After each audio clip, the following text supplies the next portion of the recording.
Halo sahabat sehat Pantirape, perkenalkan saya Dr. Randy Wisnugroho Santoso, spesialis penyakit dalam. Hari ini saya akan membawakan topik mengenal transfusi darah. Ini terkait dengan Hari Donor Darah Sedunia yang jatuh pada tanggal 14 Juni kemarin. Jadi mari kita simak apa yang menjadi transfusi darah itu apa.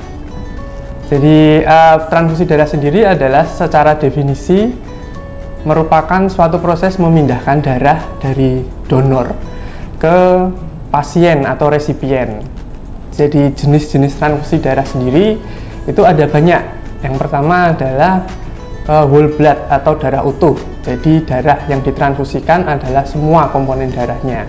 Kemudian ada juga jenis transfusi komponen, yaitu transfusi darah yang hanya diberikan salah satu komponennya, misalnya hanya sel darah merahnya, atau bisa kita sebut packed red cell, bisa trombositnya, atau mungkin hanya plasma darahnya, sehingga bisa disebut fresh frozen plasma atau cryoprecipitate atau prothrombin kompleks.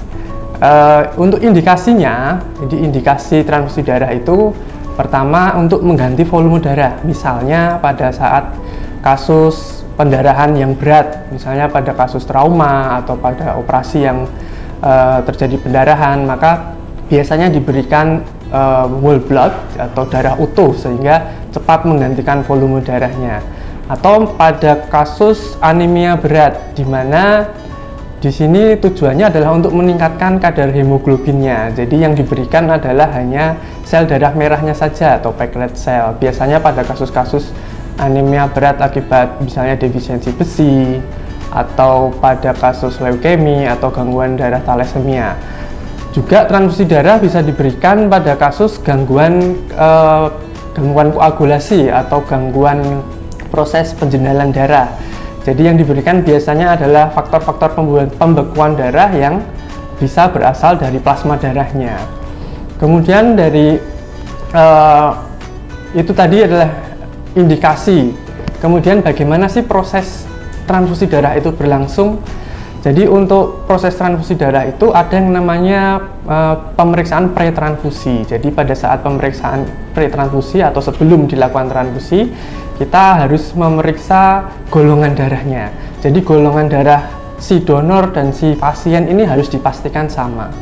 Selain itu juga harus dilakukan pemeriksaan crossmatch atau uji silang. Jadi pemeriksaan crossmatch ini tujuannya adalah mengambil sampel darah dari si donor, kemudian dicocokkan dengan sampel darah dari calon penerimanya, kemudian dicek di uji laboratorium. Kemudian dilihat apakah terjadi penggumpalan atau tidak.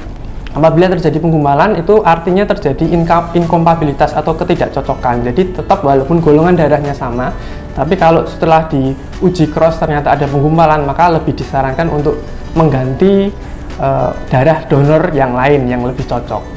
Kemudian juga ada uji saring serologi. Ini tujuannya adalah untuk memeriksa darah yang dari donor itu apakah sudah harus terbebas dari berbagai macam penyakit menular seperti virus, seperti HIV, hepatitis C, hepatitis B, dan sebagainya. Kemudian bagaimana prosedur transfusinya sendiri? Prosedur transfusinya adalah seperti kita memasukkan cairan infus, sebenarnya hampir sama.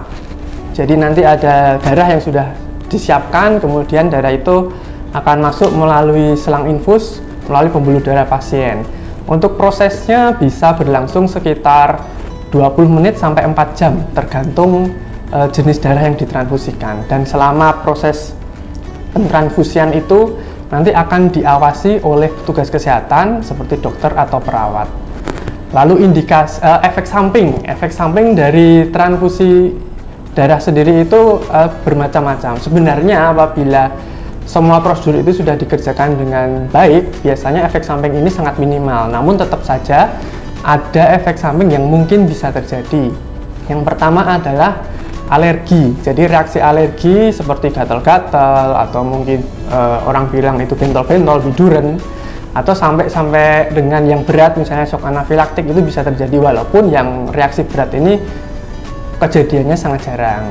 Kemudian bisa juga muncul seperti demam, menggigil, atau misalnya sesak napas, nyeri kepala, nyeri punggung. Ya, jadi pada saat proses transfusi itu akan diawasi, dan apabila terjadi reaksi-reaksi yang tidak diinginkan, maka transfusi akan segera dihentikan dan dokter akan segera mengambil tindakan untuk mengatasi efek samping tersebut.